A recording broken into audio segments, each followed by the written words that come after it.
You are now listening to the Real Monsters Podcast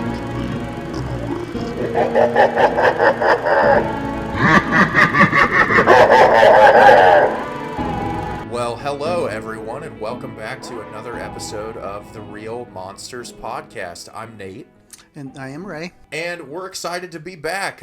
We had a lot of fun last week talking about our favorite summer horror movies. Ray, I felt like you gave some really good recommendations and got me excited to rewatch some movies again here really soon. I had the same reaction. In fact, I ended up watching one of them from your list just before we got on the call. So I'm really excited to have a few more to check out as well. That is so awesome. And we really appreciate all of you for listening. And it means a lot to Ray and I that any of you out there take your time to listen to our opinions, listen to us have our conversation.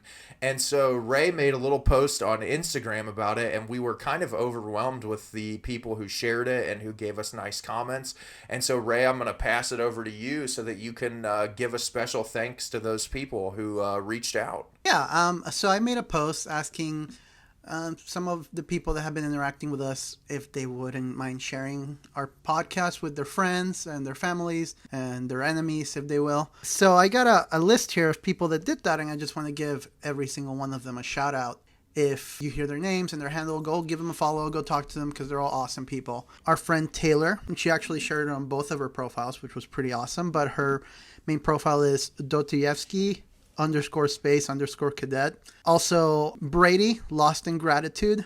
Travis at Nightwalker22. Ryan at Rymo.vinyl. Scott at Vinyl by Scott. Dennis at Utah Vinyl, etc. Jay, a drunk intellectual. And the man, the myth, and the legend, Chris at Chicken and Vinyl Forever. All of you, thank you so much for sharing and for enjoying what we're doing and for being just so encouraging and so lovely to the both of us. I also wanted to make mention of a couple of people that are non-Instagram or non-social media people that have also been sharing. Those people are my brother Jerry. He's always telling his coworkers, and as always, he's doing some awesome artwork for us. My cousin Fatima, she was kind enough to give us our first five-star rating, which was so kind of her. My old coworker and friend David Sturm, who is always reaching out, giving me encouragement and sharing with other people as well. So thank you all so much for sharing. It really means the world to me, and I know it means the world to Ray, that you guys take an hour out of your day or split it up through the week to listen to what we have to say. And we're looking forward to bringing you a lot more new and exciting content because, Ray, I don't know about you, but this is really, I do YouTube, and it's fun for me on YouTube to post these videos and see these interactions and have this experience as myself. But to have every week this thing where I get to come on here with you, have this long conversation, and share in something I love so much with someone else who shares that passion equally, it means a lot to me. I've always enjoyed having these conversations with people. We're having fun, and that's why we keep doing it. Absolutely, and that's the whole point of this, is to have fun. And like I said before, and Ray and I have said this a million times, please, despite us asking for you to share with your friends and family, like, reach out to us. Tell us if you have topics you want us to talk about. Tell us if there's movies you want us to talk about, because at the end of the day, we're here to obviously have fun together and have these conversations, but we're also here to bring you guys a form of entertainment that you can engage in. So please, if you have a topic or a subject, Ray and I are very open to discussing different things and bringing forth content that you as the listener are going to enjoy. Yes, please reach out to us. We are by no means rock stars or anything like that. We're really eager to reply to your comments and to your questions, to whatever you want. Even if you just want to, send us a message and say hi and hey, I recommend this movie. I recommend this topic. We are so excited because we come up with these ideas and we try to plan them out, but in all reality, it would be kind of fun to have like an episode on an idea that you came up with, that someone else came up with, because it throws us in a situation that we probably wouldn't have thought of otherwise. So please, engage with us. We are more than happy to engage back and hear what you have to say. Once again, thank you all so much, and we really appreciate it. And that, Ray, leads me into talking about an article I found today, which apparently A24 announced this week that they're going to be making a film about a dynasty of wrestlers who had a huge influence on the sport since the 1960s, and it's going to star Zac Efron, and it's an A24 produced film.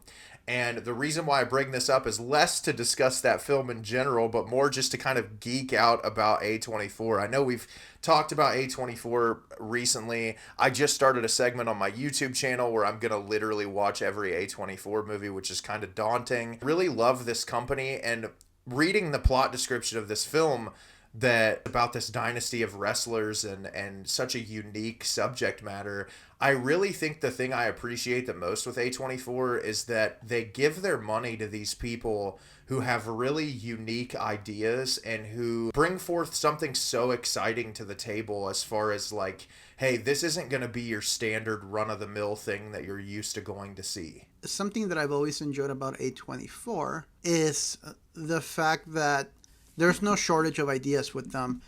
In the same year that you can watch a movie like Everything Everywhere All at Once, you can watch a movie like Man. A24 may be just a household name now that people recognize, but just because you see the A24 logo does not mean you're going to get the same type of movie. They're always going to be different. I mean, just to think of a movie like Lamb versus a movie like Midsummer. Like, you may think they're from the same vein, but they couldn't be more different. Yeah, like you can have a beautiful film like Minari about this family who's struggling so heavily to have a farm in the United States in a time where racism against Asian people was so high and moving into the South. And then you can have a movie like Everything Everywhere All at Once where people are fighting to jump on a butt plug. I guess to sum that up in total, I just think it's great seeing companies like A24, like you said, Ray, they're becoming more of a household name now, which is great because to me, as someone who is a big film lover, who obviously I love big budget movies like the Marvel films and things that come out from Disney, but seeing a company like A24 who gives these people the ability to make movies they want, getting so successful, and then seeing other companies blossom like Neon, who Neon's movies now are just to the quality of A24, and they're getting just as big. And so I'm hopeful that this renaissance almost of these smaller production companies will continue to blossom so that we'll never run out of great films coming from independent filmmakers. It almost feels like movies like A24 and Neon, it's almost like if I see a logo from either one of those companies, I'm there. I'll go watch it, just because if anything else, I'm going to be watching something unique. I'm always excited to support. I always want to support unique storytelling. Like I've said in many episodes before, even if it's not my thing, I rather more points of views and more unique stories being told than just having another formulaic Fast and the Furious. No offense if you enjoy those movies, but it's also nice to have the variety of other type of content. I'm excited for A24 to continue doing what they're doing, and then seeing companies like Neon and even other smaller companies like Film 4 jump in and get in the game, because we need more content like this for sure. There's a lot of production companies that are giving these filmmakers those platforms, and Ray, I know you mentioned them making some of your favorite movies of the year, which I think is a perfect transition into talking about our episode topic today, which is Ray and I are going to discuss our top 5 films of the year so far. So we're hitting about the midway point of the year.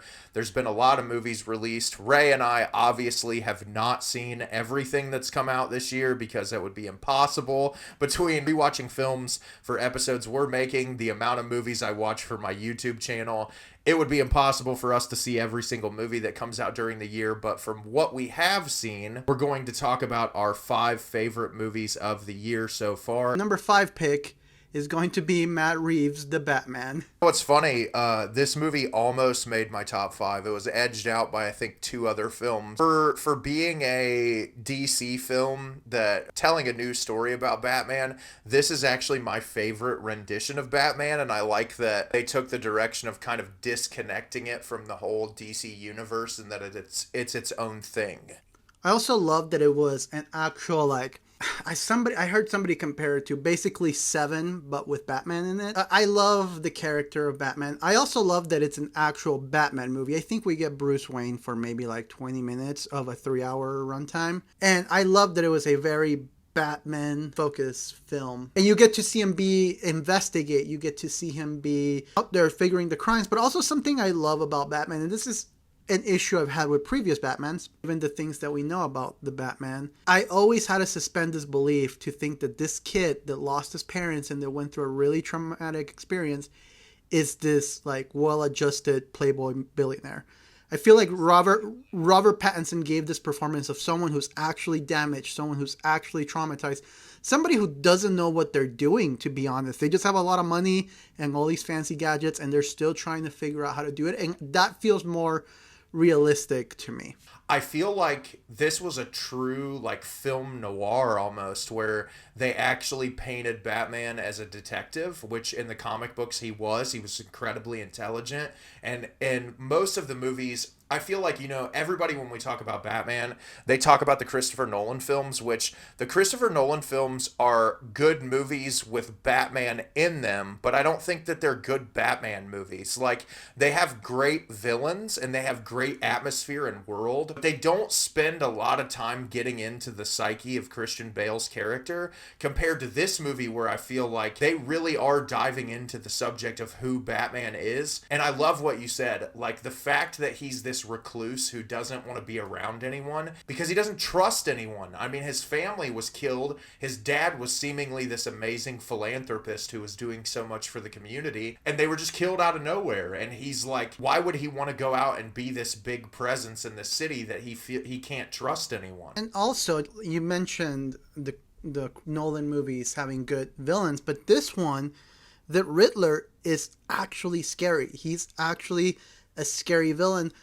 And, I enjoy Jim Carrey as the Riddler. He was fun. That was more of a silly character. This one, the Riddler in this movie, feels like a domestic terrorist that you would read about in the news. But whether it be Marvel or DC or any superhero film recently, feels like they have to shoehorn multiple villains in. And what I like is, despite the fact that Catwoman and the Penguin are in this film, they don't shy away from the fact that the Riddler is the main villain, and they're just like there to carry the plot along and to make this world feel so immersive. Like, so many comic book movies forget that, like, when you look at Spider-Man, despite the fact that Spider-Man might be fighting Doc Ock in a movie, all these other villains still exist in this world. And I like that Matt Reeves cemented, like, hey, just because this is a Riddler movie doesn't mean that these other people don't exist in this reality. And I would argue that the usage of Catwoman and the Penguin are better for the world. It helps that world feels lived in. I would argue that the Penguin's character, he's definitely a tragic character, and that's something that I enjoyed about the incredible performance of Colin Farrell as the Penguin. To be able to, you almost feel sympathetic for the guy, even though he is a scumbag, and even though he is part of this underground mob going on, you kind of can't help but feel bad for him at moments. His performance was transformative. Like, if you would not have told me that was Colin Farrell before the movie started, he's unrecognizable. He really is, and I loved his performance in it. And I thought one of the most tense scenes in the movie was that car chase scene between him and Robert Pattinson. I thought it was so well done. Yeah, that car scene was incredible. And I know some people have voice some, I wouldn't say complaints, but just disdain for the new Batmobile. But I love that even the Batmobile feels like it's not completed. Like, yes, that was the Batman amazing. is still trying to figure out how this tank basically is going to be. So I love that the car almost feels like incomplete, like it's still not its full-fledged form. It's not like Christian Bale on the Nolan movies where he looks at Lucius and goes, "Does it come in black?" Oh God, yeah. The other thing I liked about it too, Ray, and I'm sure you appreciated this as well, was that opening sequence where it was showing multiple crimes occurring in Gotham at the same time and giving you this idea of like, hey, despite Batman being a superhero, he's just one guy and he can't be everywhere at once. And like, yeah, it shows him stopping a crime, but he wasn't able to stop everything that was happening at the same time. The thing that this is the one and only thing that cracked me up about the Batman. You hear him narrating, kind of doing the narration of what's happening with his like really gruff voice. Every time I hear those narrations, I can't help but laugh. Because are you familiar with Community? Yes. That episode when Abed dresses up as Batman and he's just narrating his story. He's like, "I'm out there in the night." And he's just like narrating with this really... I just can't help but to think of Abed narrating himself as Batman every time I watch this movie. We'd be remiss if we didn't talk about the score. I really like this rendition of the score. I like the Batman theme in this movie. I think that it fits Robert Pattinson's character really well. I actually saw on the special features for the Blu-ray, because the Blu-ray just came out recently, that Matt Reeves said that they had the Batman theme playing. Michael Giacchino had composed it already, and they played it while Robert Pattinson was putting on the Batman makeup. And Matt Reeves went, "This is going to be on the movie." And then they were like, "Well, sir, this is just like a test shot." It's like, no. This is going to be in the movie. And I'm so glad they kept it. And I do want to say, and I know, Ray, we mentioned this in a previous episode, it's a 3-hour runtime, but it's a brisk 3 hours. I was so immersed into this world, and it felt like every scene was so purposeful that I didn't care how long the movie was. I wanted to stay in this world as long as possible. And one last thing I'll add.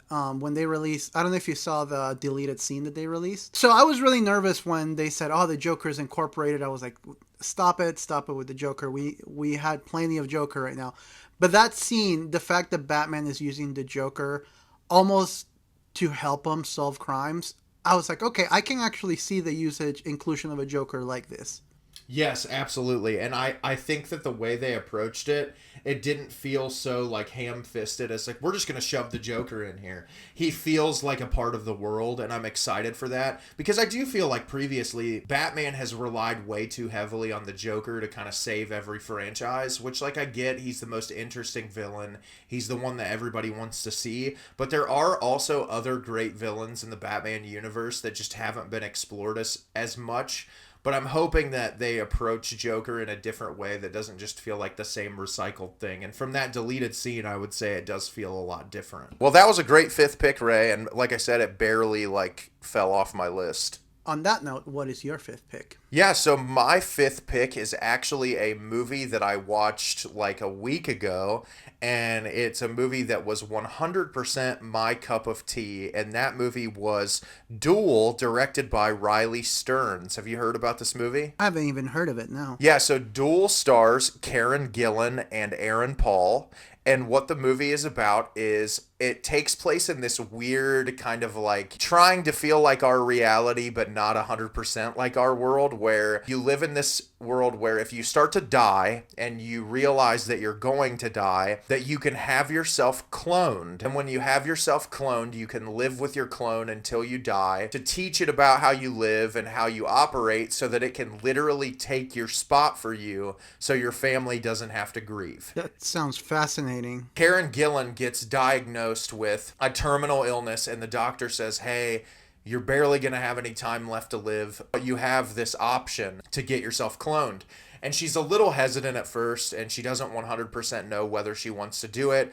But she finally comes to terms with her boyfriend that she lives with, and her mom will be left alone. So she decides, hey, I'm going to do it. Well, she gets herself cloned, and she starts teaching her clone how her life works. And what this movie is, other than this really interesting subject, is it's almost a Yorgos Lanthimos-esque dark comedy. So there's a lot of, like, all the lines are delivered really deadpan and bleak, and it makes it so so funny to watch because like it's so absurd. So she starts to teach this clone about her life. Well, the clone is almost like making personal jabs at her all the time and kind of structuring her personality to where it's completely different than her own. And so you jump forward 10 months ahead of time. Well, Karen Gillan goes to the doctor's office and the doctor says, hey, we have no idea how this happened, but you're completely cured. You have no illness. So you need to get your clone decommissioned because there's a law in this environment that says you're not allowed to have two of the same people walking around. You have to get it decommissioned. So when she goes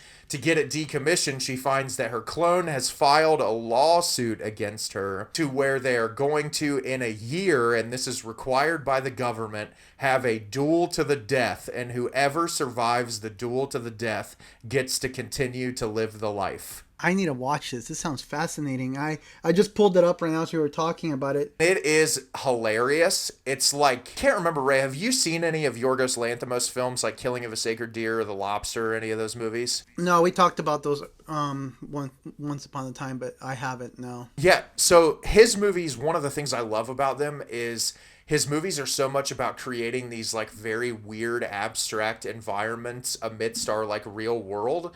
And all of his actors deliver lines incredibly deadpan and bland, and it makes it so much funnier. So, like, at the beginning of the film, when the doctor is, like, telling her about her diagnosis, she's so nonchalant about it and just acts like she doesn't care, to where it has this almost hyper-elevated sense of comedy. And there's so many amazing punchlines in this movie that are, like...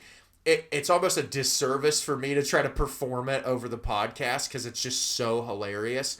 But pretty much the big part of the movie is she starts to go broke because she has to pay money to her clone, like it's a part of this thing. And so she has to get trained on how to fight in this duel. And she hires Aaron Paul, who is like the cheapest person that will teach her how to fight. And their chemistry together is so hilarious. There's so many truly remarkably funny moments. It's very violent. Riley Stearns also directed a film, Ray, that I don't know if you've seen, Jesse Eisenberg, called The Art of Self-Defense. No, I haven't. I know what movie that is, but no, I haven't seen it. It was another really incredible like deadpan comedy with a lot of really great themes. And this movie isn't just like a ridiculous comedy. It's also like a lot about identity and finding yourself, and also how you spend your time before you die, and like seeing that every moment of your life is precious and that it means something, and pursuing the things that you care about. And so there's a lot of really great themes at play, and it's also this really dark comedy that made me laugh until I cried at multiple moments. And Karen Gillan gives just a phenomenal performance in this, as most of you know her from the Guardians of the Galaxy series as Nebula, or from Doctor Who if you're a Doctor Who fan. But she is fantastic in it. Aaron Paul's great. And I don't want to talk much more about plot points because this is one of those movies that it's just a lot more fun if you just go in blind. But yeah, that's number 5 on my list is Duel. Go watch it. It's ridiculous. I'm going to have to. That sounds fascinating. That actually sounds really fascinating. It's a really great movie, and I'm disappointed that it didn't do better in the box office because Riley Stearns has made 2 movies now, and both of his movies have been really fascinating and amazing. And they're content that like I want to see in a movie. And so I'm hopeful that like it seems to be doing a lot better on streaming and that more people are watching it. So I'm hopeful that it does a lot better, and I'm hoping that people really like it so that Riley can continue to make more movies like this. But yeah, I'm excited to hear your number 4 pick, Ray. Lay it on me. My number 4 pick is actually, this is kind of out of the norm for me, but it's actually a documentary. The documentary is called Tony Hawk Until the Wheels Fall Off. Oh, that sounds wonderful. I am a huge Tony Hawk fan. I'm excited. I haven't seen it, so I'll be excited to hear you talk about it. So it's on HBO Max right now. Basically, it's a documentary about the life of the skateboard legend Tony Hawk. I remember when just as a little background, when I came to the United States from El Salvador, I didn't know the language. I didn't know how to talk to other people because, the language barrier. So my best friend became a skateboarder for a long time. I would just go to the park and skate. And so skateboarding became a really important thing. I never got good at it. I think I learn how to kickflip. That's as far as I made it. It became an important thing in my life to be able to skate. So naturally, I started following, the video games and all the skaters. Rodney Mullen is my favorite skater of all time. So being able to watch this unfiltered version of his life was so profound. Being able to see the things that Tony Hawk went through, how he was an outcast. People would actually, when he was starting out, they would boo him. They would tell him to go back, that he wasn't good enough to be part of the culture. Everybody sees Tony Hawk as this very nice and thoughtful guy, but he had a really hard upbringing. I know a lot of people think rich privilege is evil and all, but a 16-year-old shouldn't make as much money as he was making to be able to buy his own house while he was still in high school. Just having all of these things handed to him when he was a young kid, while he was being basically emotionally berated at every competition he went to, and just being able to see his life through that lens and hear other people like Stacy Peralta, which is one of my all-time skating heroes, or Rodney Mullen, Steve Cavallero, all of these people talking about Tony and what an influence he's been, and also seeing how Tony still struggles with some things to this date, even though he was able to be a pundit for the Olympic Games last year. And just I admire Tony Hawk, and being able to watch this documentary about him, because it's not just a documentary about skateboarding, it's about his life and the things that he's gone through and the things that he struggles with even to this date. It's incredible, because skateboarding, even though I'm nowhere near as good as I was, and I wasn't even good to begin with, now it's a miracle if I don't fall off the board.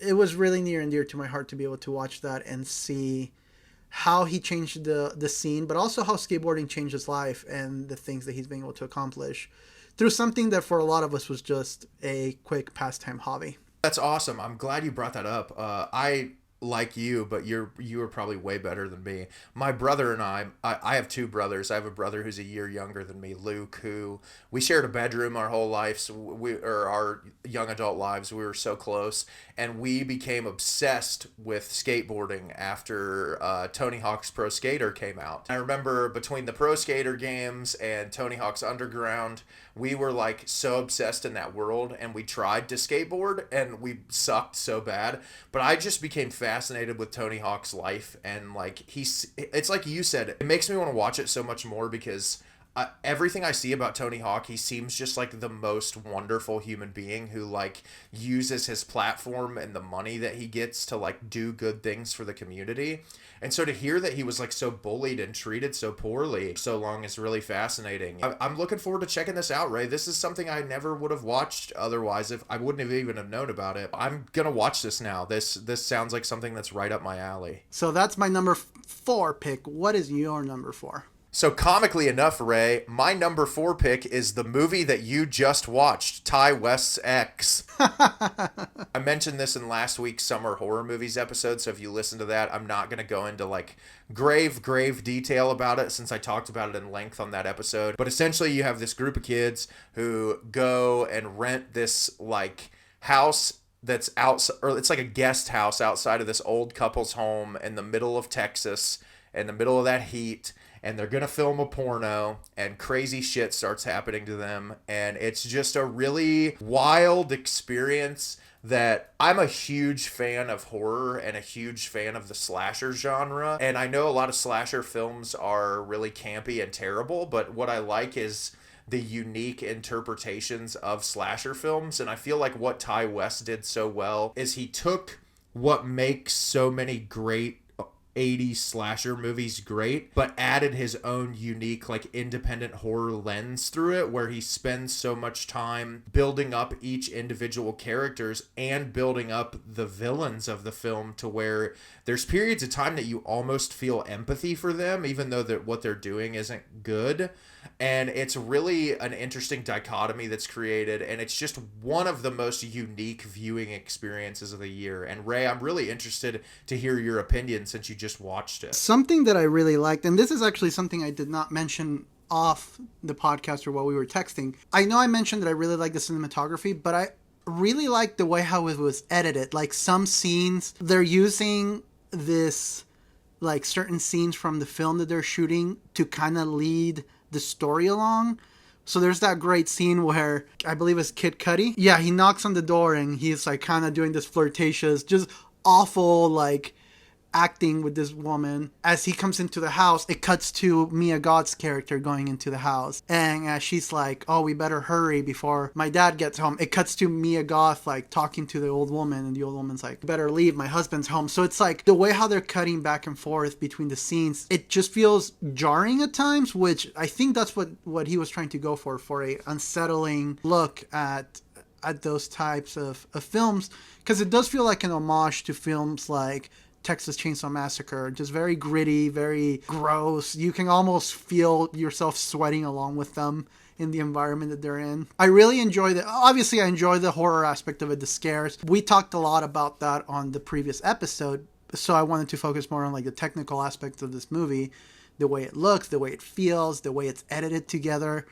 I love the great moment that he says, and I thought this was so meta, where he's like, you know, you like Psycho. Psycho is your favorite. You love that movie. He's like, yeah, but that's a horror movie. I'm not making one of those movies. But you're watching a horror movie. Moments like that are very tongue-in-cheek and super enjoyable. That's like at the beginning of the movie when the cops are at the house and they get the camera. And he's like, what do you think's going to be on that?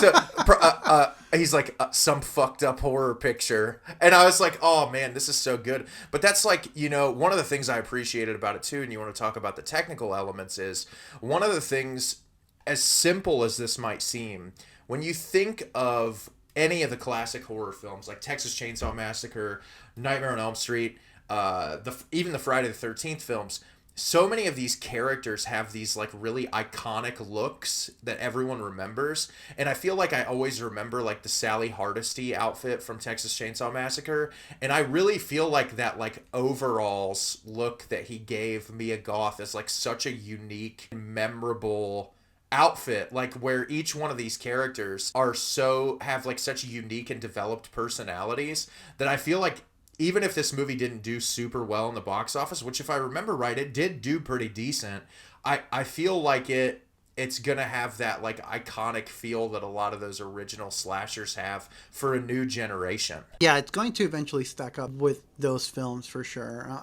I'm wondering how this movie is going to age, because I've heard stories of, like the Texas Chainsaw Massacre being such a groundbreaking film, and now it's considered a classic, and I wonder if 20, 30 years from now a movie like X is going to stack up along with the Texas Chainsaw Massacres of the world. I hope so, because I feel like what it does is that it uses that formula, but does so in like a very subversive and unique way. Something that I also liked, because I didn't expect this going in, the whole the whole sexual aspect of the movie is not glorified. Like, I thought it was going to be like this raunchy, hour of just boobs, but no, it never actually glorifies it. Like, yeah, you get some moments, but the movie is never actually being glorifying. You actually hear the perspective of one of the characters who's uncomfortable with what's happening, and then it's just the different perspectives of it. It's not just like this strictly like raunchy movie with a bunch of kills.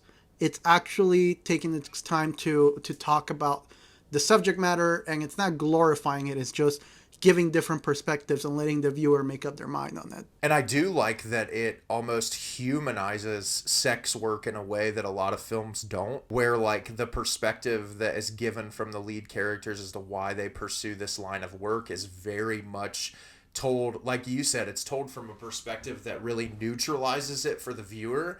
And I like that. I like Jenna Ortega's character and like her push and pull between whether or not she wants to do it and be involved with it.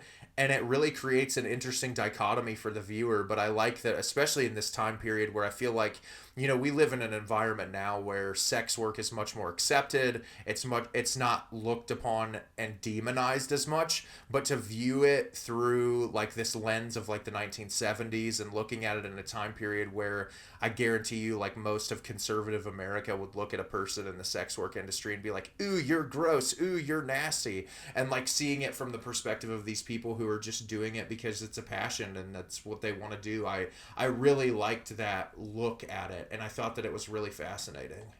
Yeah, it was good. I liked it. I can't deny that I enjoyed the movie. I like what it did, and like I said, it looked great. Chelsea Wolfe did a great work collaborating on the score too. So those are my thoughts. I have more thoughts on that, but then we would enter spoilers territory. Exactly. Just go watch X and enjoy it. So Ray, hit me with that number 3 spot. I'm ready. This movie is a movie that I knew I was gonna like, and I know it's not breaking any new ground, but I can't help but love and just be enamored with the works of Mr. Nicolas Cage. So my number 3 pick is The Unbearable Weight of Massive Talent. I knew. It's funny. I knew this was going to end up on your list somewhere, and it's actually, I have it right now at my house for streaming, and I haven't watched it yet, but it's on my list to watch this weekend. So I'm looking forward to being able to talk about it with you at length. But go ahead and give a little background to it for the people who might not know what it is about if you're detached from culture and reality. This movie is so damn funny. So the movie is basically like a satirized version of Nick Cage, the actor. In the movie, he's a washed up actor. He is, bottoming out. No one cares anymore. And he gets the opportunity to go to get paid $1 million to go make an appearance at this birthday party for this guy who seems like he could be a really good dude, but then there's a whole thing that he might actually be some drug kingpin played by Pedro Pascal, which, by the way, I'm just going to say this right now. I love Nick Cage. Nick Cage is one of my favorites. Pedro Pascal in this movie is so good, and the chemistry that he has with Nick Cage is so awesome. It's the bromance of the century, for sure. It's so funny. They're both hilarious. Obviously, you get all of the references to Nick Cage's back catalog. And, it plays like an action comedy movie. So like I said, it's not breaking any ground as far as the story or the content goes. But if you're a Nick Cage fan, or if you enjoy hilarious, laugh out loud action comedies, do yourself it's coming out on Blu-ray this weekend, so I'm going to be picking it up. But go watch this movie. It is so funny, and I can't wait for this movie to be heavy on my rotation to watch for years and years to come. I heard that they do a name drop for Mandy a couple times, and I'm pretty happy about that. They do name drops for so many movies. What I love about it too was something that it's not being mentioned enough about this movie is the passion for filmmaking, because Nick Cage's character is passionate about filmmaking, and we all know he is in real life, but in this movie there's this emphasis. He legitimately wants to make these like great, beautiful stories and just these deep, passionate stories. And he connects with Pedro Pascal's character through film, because Pedro Pascal is also someone who enjoys films and enjoys, the aspect and the art of filmmaking, that he wants to make a movie himself. So like that relationship based on the love of filmmaking and the love of the craft, it's something that hits home for me, because it's the whole reason why we started this podcast. So we had an outlet to talk about our passion for filmmaking. So it was actually pretty relatable to me watching that movie. And now that we do, it just kind of takes it to a whole nother height for me. That makes me even more excited to see it. I don't know anything about it other than watching the trailer, and I also have an undying love for Nicolas Cage, which really cemented from early in my youth. I've always found, even when he's in movies that aren't the greatest, that I can be just enamored with how dedicated he is to his performance. My favorite Nick Cage performance is still his performance in Wild at Heart, the David Lynch film, which is one of the most wild performances I've ever seen. But yeah, he's a character that I really love, and I'm very excited to watch this movie, and I'm glad that it ended up on your list. It makes me even more excited to see it. Awesome. So on that note, what is your number 3 pick? Yeah, so my number 3 pick is a little independent film that was released from a company called Annapurna Pictures, which I don't think we talked about, who also releases a lot of really great content. But this movie is from a first-time director. His name's Jared Carmichael, and the movie I'm going to be talking about today is On the Count of Three, which I believe I mentioned to you in one of our earliest podcasts, Ray. You're not the first person either that has mentioned this movie.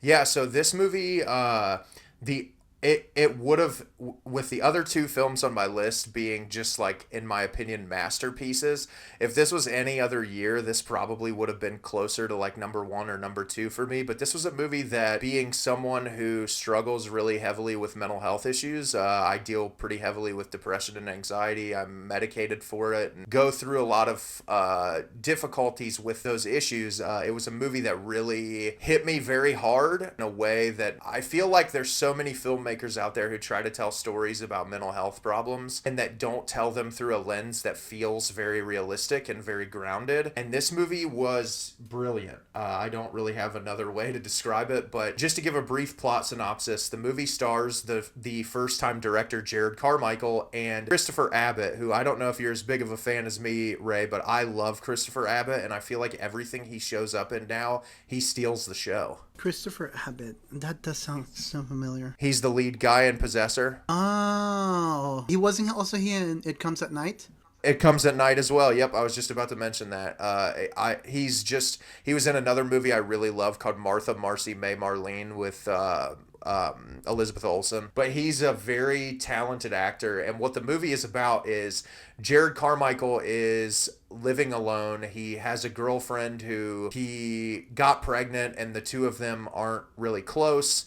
They kind of have this detached relationship, and he's working at it's like a place where he's like sorting mulch, and his boss takes him in and tells him that he wants to give him a promotion, but he's just so miserable, and you can tell that like his life just feels terrible and he doesn't feel like he belongs. And then you have Christopher Abbott's character, who is actually currently institutionalized, and he's in this mental hospital, and he tried to kill himself. And in the first 5 minutes of the movie, Jared Carmichael's character tries to hang himself in the bathroom at his work. One of his co-workers walks in on him and he stops. And the movie has Jared Carmichael go to the hospital that Christopher Abbott's at, and you find out that the two of them lived in group homes together. Jared Carmichael's dad is played by J.B. Smoove. He's kind of this like seedy asshole who abandoned him when he was young. Christopher Abbott's parents, you get kind of a little bit of a backstory into what happened with them, but he was in group homes for a while, and something really horribly tragic happened to Christopher Abbott's character, which I don't want to get into because of spoilers. But what the movie is about is the two of them decide that they're going to commit suicide at the same time, and that they're going to shoot each other. Before they do kill each other, they decide they want to have one last day together as friends and get some unfinished business taken care of. And the movie, as dark of a subject matter as that sounds, and as tough as and difficult as it sounds like it is to watch,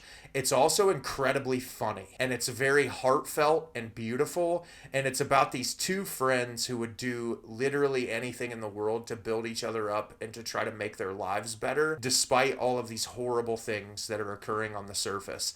And there are so many amazing scenes. Ray, just to give you an example of some of the humor, Jared Carmichael is constantly insulting Christopher Abbott's music taste, and when they get in the car together, he starts cranking Papa Roach's Last Resort on his iPod, and Jared Carmichael looks over at him and he goes, "Dude, I'm not fucking listening to Last Resort on the day I kill myself." There's a lot of comedic levity put into a movie that's super heavy subject matter wise, but you get into like Christopher Abbott's mindset of he was in group homes and he was put at these places with therapy that literally had medicated him on every medication imaginable, and that told him like, "Dude, we don't know what the solution is to make you better anymore." And then Jared Carmichael being told by all of his friends and family like that his life isn't important and that he doesn't really matter. And it's something that resonated so heavy with me and that I just thought was so beautiful. And it truly is one of the most remarkable films of the year that it was able to be accomplished on such a small budget. And Ray, I will tell you, of this whole list, I know that we're probably about to have a lot of crossover, but this is a movie that of the whole podcast of things I've recommended to you. I really want you to see it because it's very moving and beautiful. And as someone who's talked to me about mental health issues before, I know that it's something that will move you quite a bit. It's really fascinating to me that some of these darker, more, I guess, sensitive subjects are told through the lens of humor so often. Just as a quick little side note, I don't know if you ever watched the movie Don't Worry, He Won't Get Far on Foot. It was beautiful, but it uses a lot of dark humor to tell the story. And just the point I'm making is I think it's interesting how these very like strong, sensitive, almost dark subject matter movies are told so often through the lens of comedy. I just think that's really fascinating. Well, I think it's too in part to like, if you can't laugh amidst some of the most horrible things in life, it's difficult to get through. I mean, I'm a part of a family, to get a little personal, I've lost multiple members of my family to horrible cancer. And I remember when I lost both of my grandparents to cancer very early on in life, that my brother and I, the way we survived was through making light of things and laughing and joking amidst really terrible things. Because if you can't laugh and you can't make light of horrible circumstances in life, then the world is just going to beat the shit out of you. And so I think so many directors use comedy amidst dark subject matter because it's the way themselves that they survive. They're telling these stories and telling you, this is how I made it through. And I love that films like this are made. I love that art reminds us that even through these hardships, it's okay to laugh, and it's okay to try to cope in ways that won't make you just go insane. Absolutely. So Ray, to move on from this, we're going into our top two. I have a feeling that there's going to be some crossover in our top two, and if it turns out the way that I think it's going to turn out, we'll just cross over the conversation. So hit me with your number two. So a little disclaimer, my number one and number two pick change every like 5 minutes. Same. I feel like I could move one and the other. So the only reason why I'm going to rank this one as number two is because I've only seen this movie once versus the other one I've already seen a couple of times. So my number two movie is Everything Everywhere All at Once. Wow, Ray. My number two pick is Everything Everywhere All at Once. So we and the only reason is because I only saw this movie in theaters. That's it. Well, my number one pick, I've already seen in theaters and seen it multiple times at home. Well, and the only reason my number one pick is because I'm a huge fanboy, which obviously you're in the same camp as me, and I'm sure our listeners are going to be able to guess relatively easily what our number one is. It's difficult for me because Everything Everywhere All at Once is the most unique and original film of the year, and nothing will be more unique and original than this. On any other year, if a certain someone didn't release a film, this would be easily number one. But I can say, Ray, and I'm sure you will accent me on this one, this is one of the greatest movies ever made. Ever. I don't know how anyone can think otherwise. I can't remember the last time I went to a movie theater and watched a film that made me feel like I was like 12 or 13 at the movies again.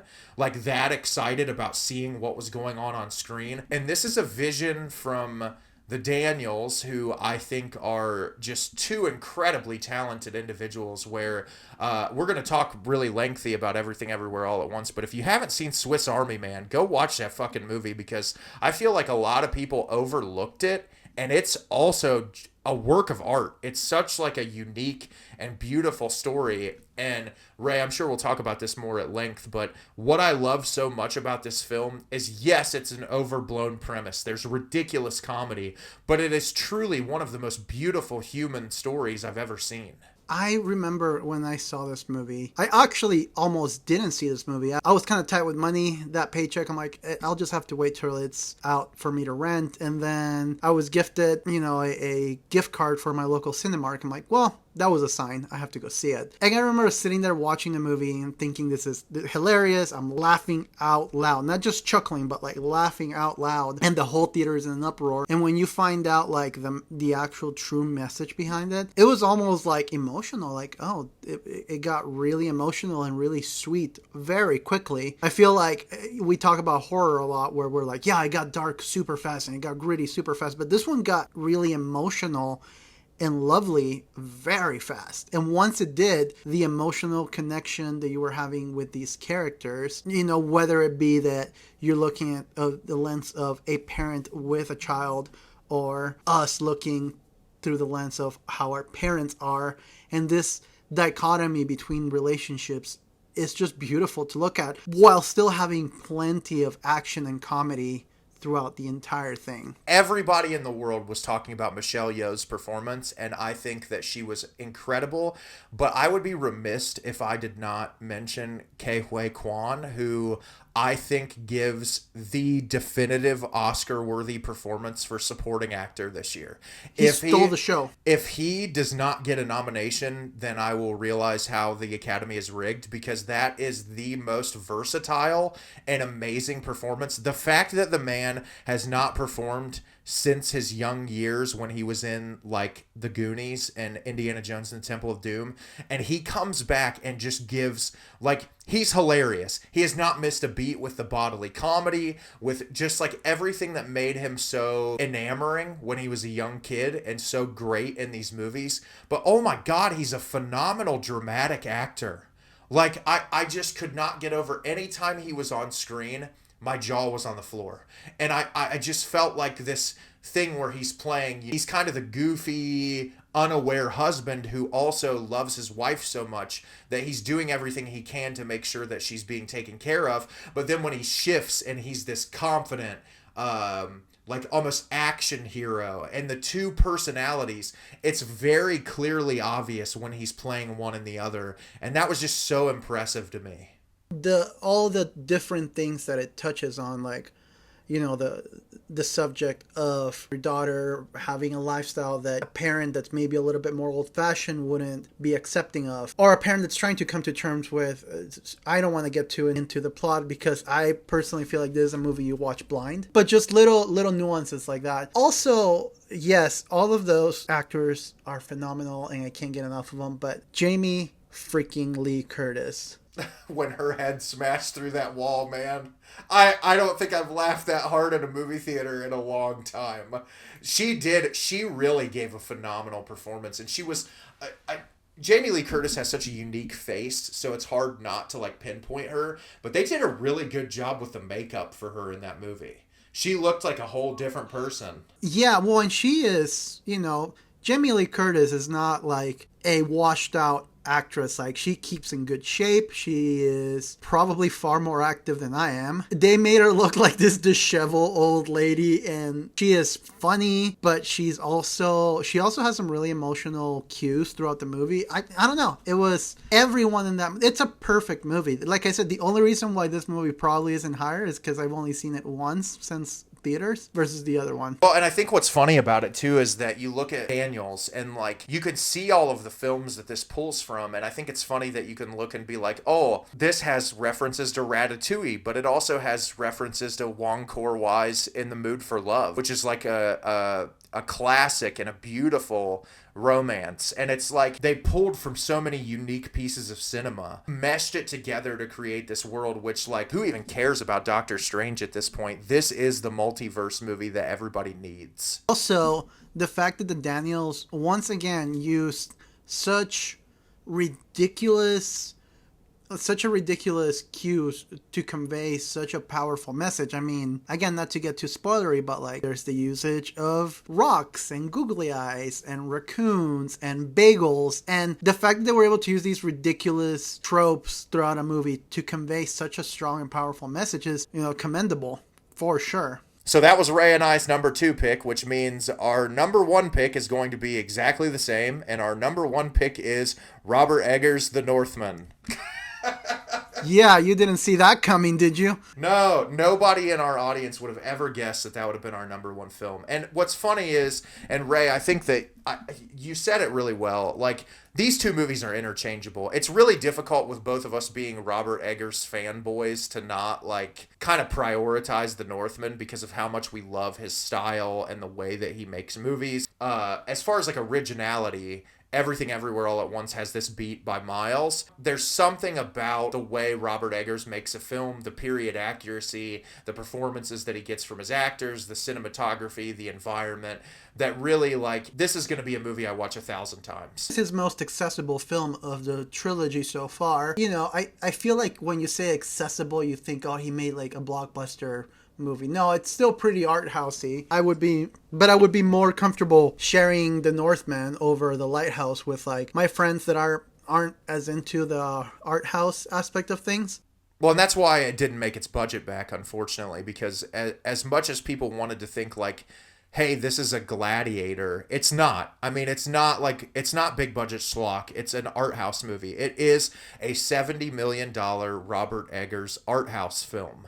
And the thing is, it does have its accessible moments, but it's still like Eggers' other films. It's very quiet. It's refined. It's also brutal and it's intense, but it's a character study above all things that uses a very simplistic Shakespearean style story, but uses that as like the backdrop to really build this world and make it so immersive, and also to study the lore and the history of this culture, which is what makes it such a great film. The fact that he went for even the music, the score, once again, surprised Ray talking about the score again. The score that they use, you know, all the percussion instruments and the chanting, very Viking-esque, like ready for battle type music. It was incredible, and it complements once again, you know, that's something that stood out more to me on The Northman than on the other ones, because I feel like on The Witch and The Lighthouse, the score is great, but it's just there to like amp the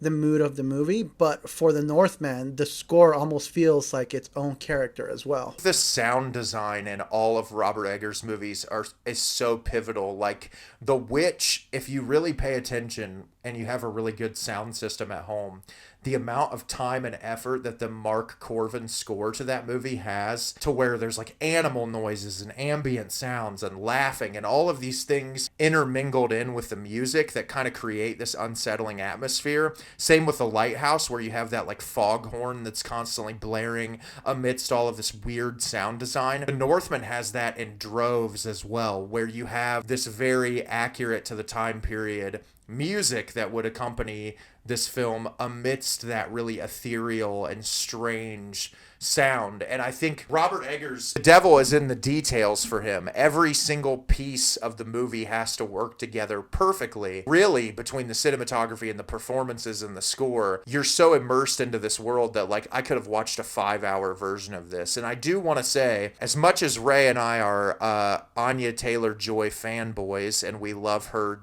to death and we're both like obsessed with everything that she makes, I would be remiss if I did not mention the career best performance from Alexander Skarsgård, who dude was jacked. I love that they used him specifically. I remember being so excited when he got casted, because I remember seeing his other movies like Tarzan, you know, where he got really jacked for those movies. And then I thought, The Northman, we're going to see the biggest Skarsgård we have ever seen. And he delivered. Not just the shape that he got himself in, but also like the way he walks and the way how he emulates that very animal-like battle spirit that he has, where he just is relentless and brutal. And Alexander Skarsgård, yeah, he was the very, very best pick for that film. And, you know, he's Swedish, so he's the perfect Viking. And it's funny, too, because I watched really long behind-the-scenes footage about this, and I guess this is a movie that Skarsgård has wanted to make for a really long time. He's always wanted to do, like, a Viking story, and it's like you said, Ray, I'm just going to accent you, but he was a perfect choice for the role, and we could gush about Anya Taylor-Joy for an eternity. She was amazing in this movie, but, like, it's all about the little details, too, like Willem Dafoe for what he's in this. Amazing. Ethan Hawke, who was incredible in this movie, like absolutely incredible. And the only person that really took me out of this was Nicole Kidman. Also, Nicole Kidman is such a household name now that like you see Nicole Kidman and it's like what, you know, it's like if you see all of a sudden if you saw a Tom Hanks in one of these art house movies, like I freaking adore Tom Hanks, but he's such a household name that sometimes it's hard to separate the name Tom Hanks, or in this case Nicole Kidman, from the grand scheme of things. Everybody in the movie does a really great job, and that's like Willem Dafoe and Ethan Hawke, even though they're household names and they've done a lot. I feel like they're so disguised under the guise of makeup and everything that it's easy to suspend your disbelief compared to a Nicole Kidman, who's like an icon and that you see before every film at AMC. Yeah, I didn't see it at AMC, but I imagine that must have been weird. It's like, hey, I just saw you 5 minutes ago. Oh, I saw it at AMC and I was like, wow, this is really strange. But yeah, Ray and I could gush about this movie for a fucking eternity, but it is our favorite film of the year, and I've said my 2 cents on it. Ray, do you have any final thoughts on that one? Just the last thing I want to add, because I picked this up on Blu-ray the day it came out, and I've watched it, and I've multiple times, and I've watched the crap out of the special features, and it was something that Eggers made mention, and this is something admirable, and I don't think it gets a lot of mention too often, is when Eggers films a movie, he's actually at these settings. He's actually in that environment. So it's kind of cool to know that like Skarsgård and Anya Taylor-Joy and Ethan Hawke and Nicole Kidman, like they were there in that grimy weather, and they were there like covered in mud and covered in crap. And I guess because they had a bigger budget, they offered some of them, body doubles to do some of those more grimy scenes. And they were like, no, we're in this the whole time.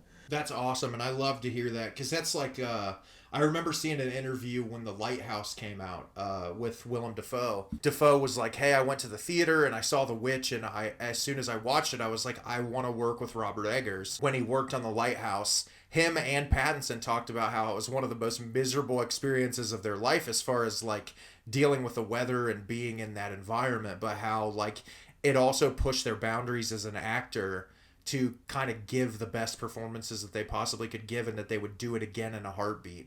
And so I think that whole nature of like them getting down and dirty and getting in the grossness of it all really elevates how the film feels to you as the viewer. And also, I hope I don't break your heart, Nate, because it broke my heart a little bit. This film was not shot in Iceland because it was too expensive.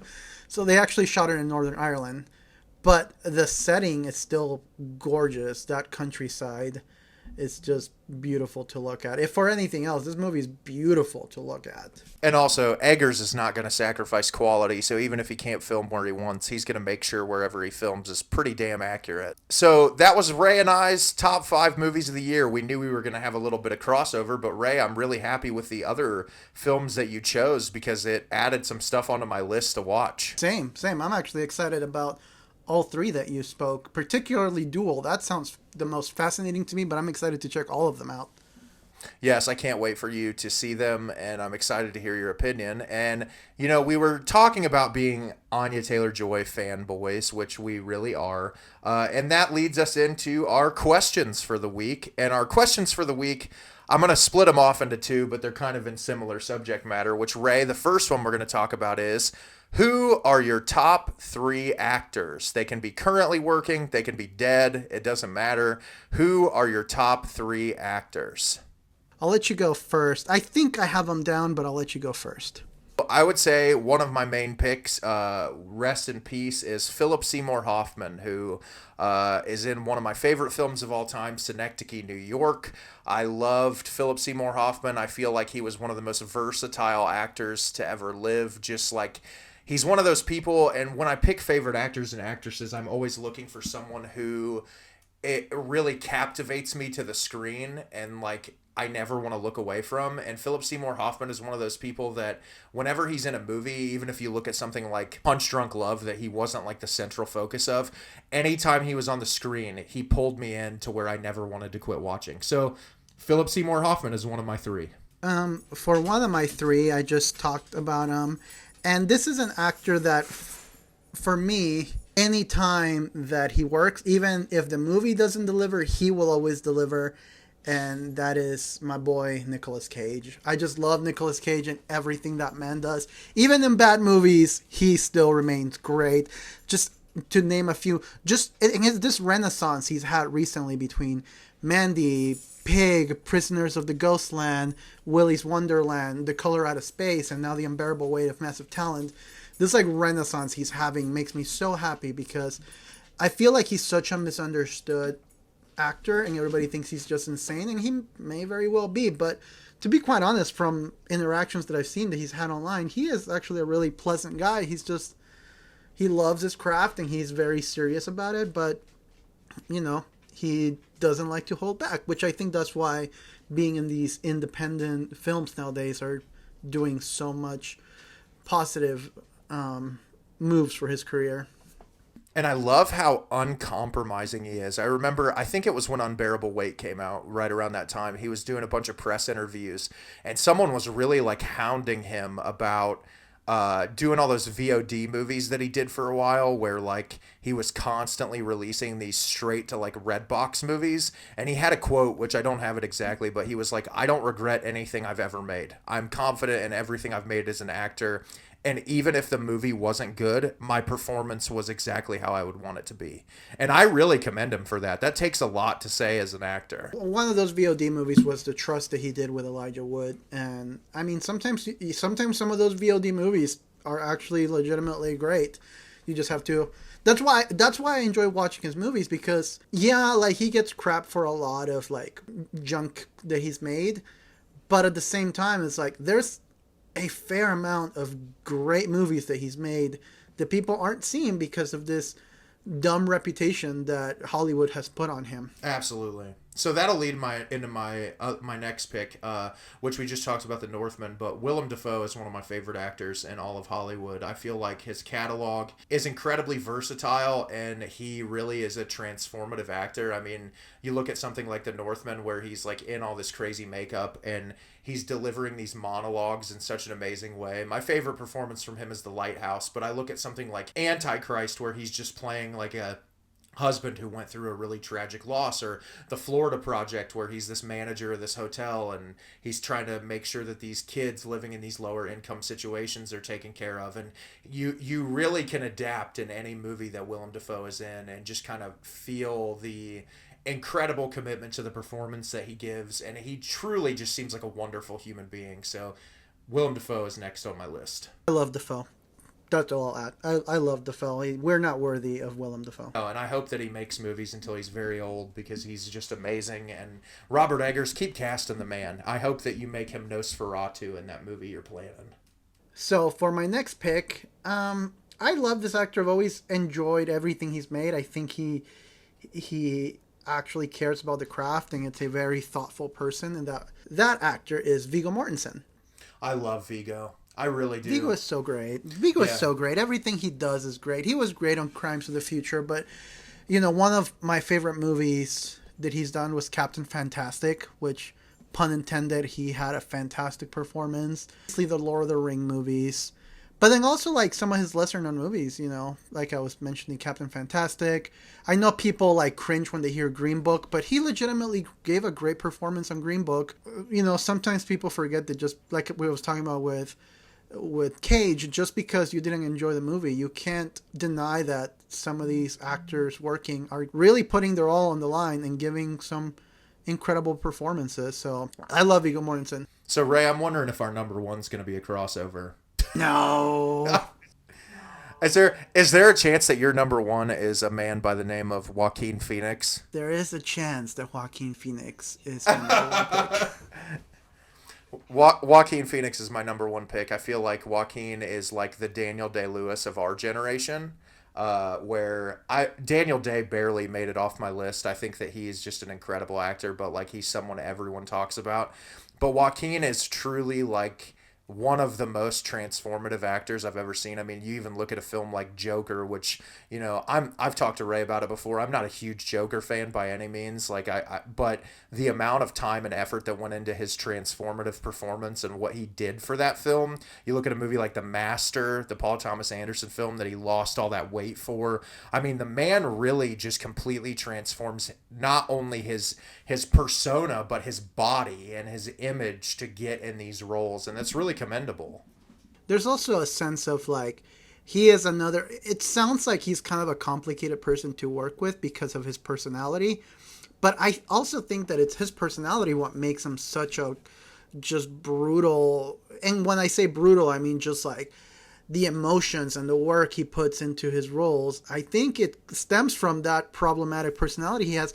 And something I love about Joaquin, and this is more of like just a personal thing, as you know, I myself am very big on animal rights. I'm vegetarian. I don't eat meat, and I try to abstain from animal products as much as I can. So the fact that he's a voice and he uses his platform to advocate for animal rights is very near and dear to my heart. So that's another reason why I love him, just not because acting, but also what he's doing with his platform and how real he can be. I mean, he was a big advocate for the Academy to do all plant-based meals at their gathering that year, and he uses his platform for something I'm really passionate about, which is animal rights. So that's another reason why I adore the man. And it makes a lot of sense that he uses his platform for such a good cause, because seeing as how his childhood, him and his brother were a member of that cult of whatever, and they got out of there, and who knows what their childhood was like and the amount of abuse and trauma that they've went through. And I know that he's a very outspoken advocate against that organization and what happened. I mean, what happened to River Phoenix is like the most tragic thing in the world. But Joaquin really does use his platform for a lot of great causes, and I will always support the man, even if he's a little wild. So we move on to the next segment. So our next question, which is a little just piggybacking off of that, which is we're going to talk about our top 3 actresses now. And Ray, do you want me to start or do you want to start?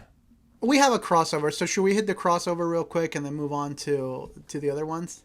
Sure, we're Anya Taylor-Joy fanboys. What else can we say? Yeah. Well, and the thing, and I'm just gonna nail this in the head. It's not even for any, because I've had people ask me, it's like, why do you like her so much? And honestly, I respect her craft. I respect what he does. I feel like she's very good about picking some compelling stories.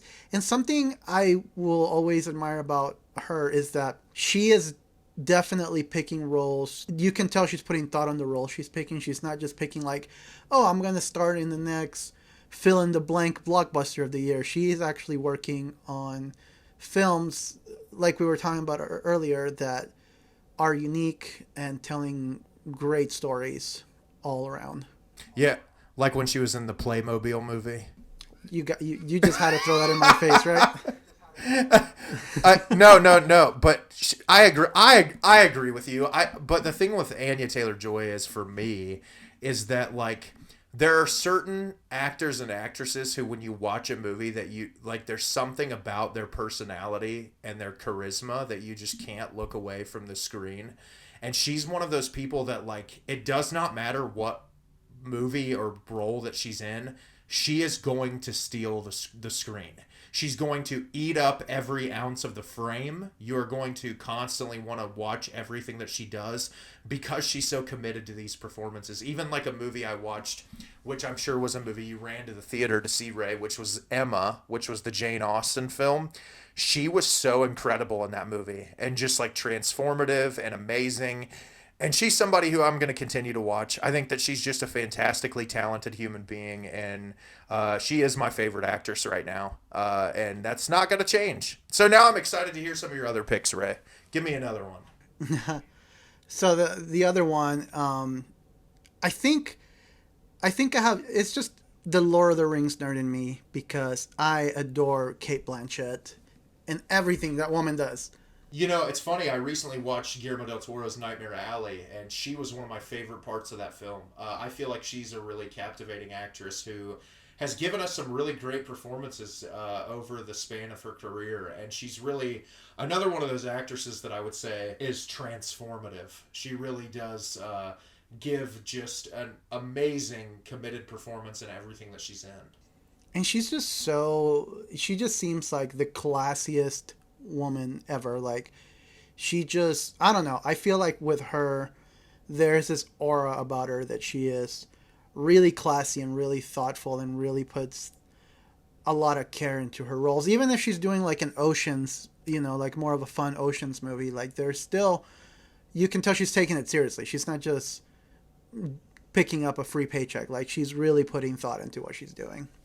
Yeah, so speaking of classy and incredible actresses, my next pick is Tilda Swinton. Yeah, I think Tilda is one of the best actresses of our generation. I think that it does not matter what she's in, she's so fucking committed. I recently watched the Jim Jarmusch film, Only Lovers Left Alive, that she played a vampire in, but like my favorite Tilda Swinton performance is the 2018 Suspiria remake, which I've gushed about not only on my YouTube channel, but I've mentioned on this podcast a few times, where she plays like 3 different roles in the same movie, and she is so amazing and transformative that I did not even realize that it was her until like a quarter of the way through the movie and one of the roles that she was in.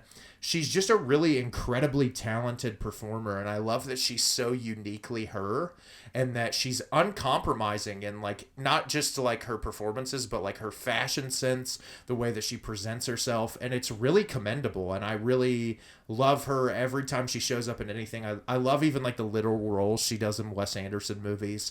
She's just such a fucking cool human being, and yeah, I really love Tilda Swinton. She is just, it doesn't matter what she does, Tilda's amazing. I could rant about it for forever, but I'm ready to hear your last pick, Ray. Hit me.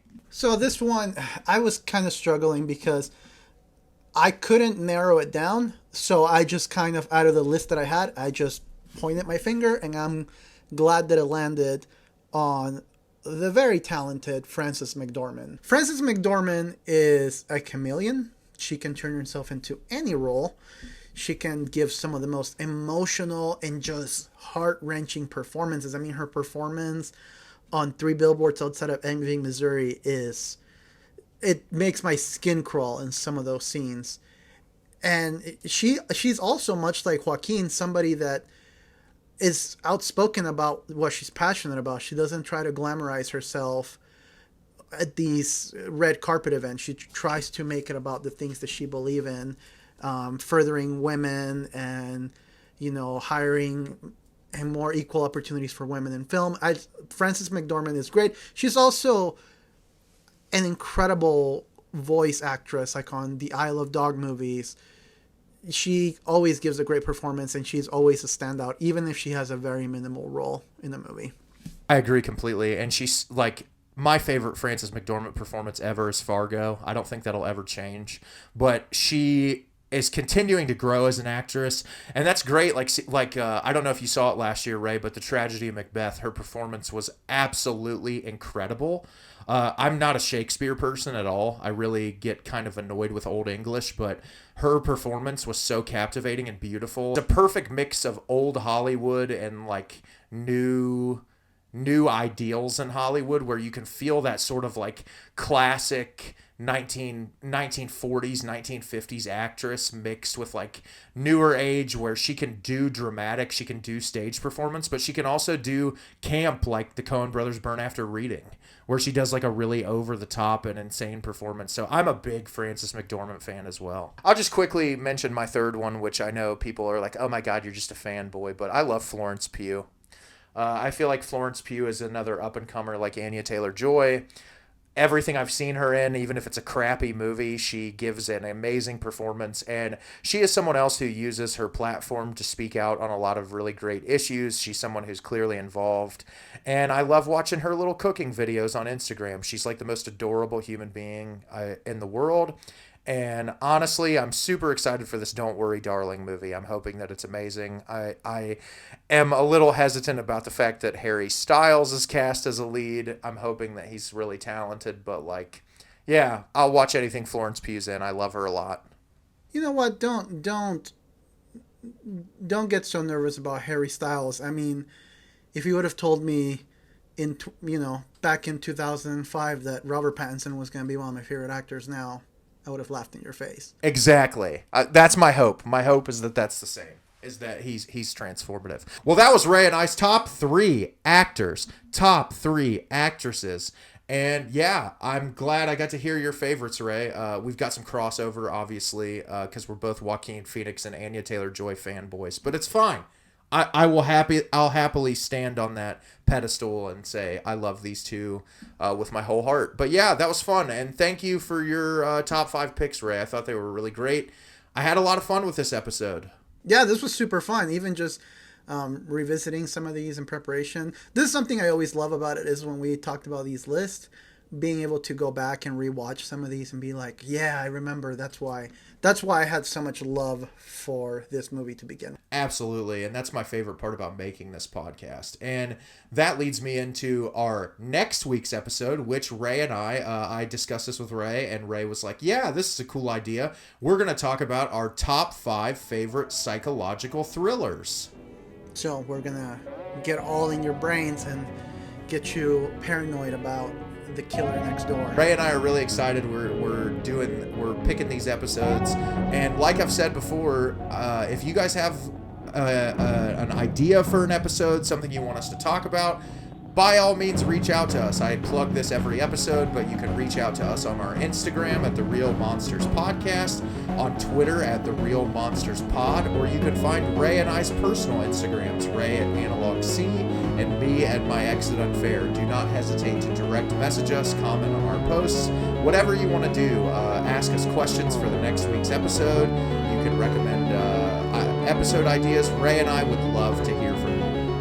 Yes, please reach out. We are going to say this in every episode and continue to, because the interactions that we've had have been so awesome, and we just want more of it. So on that note, thanks everybody for listening to another episode of the Real Monsters Podcast. We are looking forward to getting a new episode out for you next week, and as always, we will see you next time. And as Ray said once, stay scared.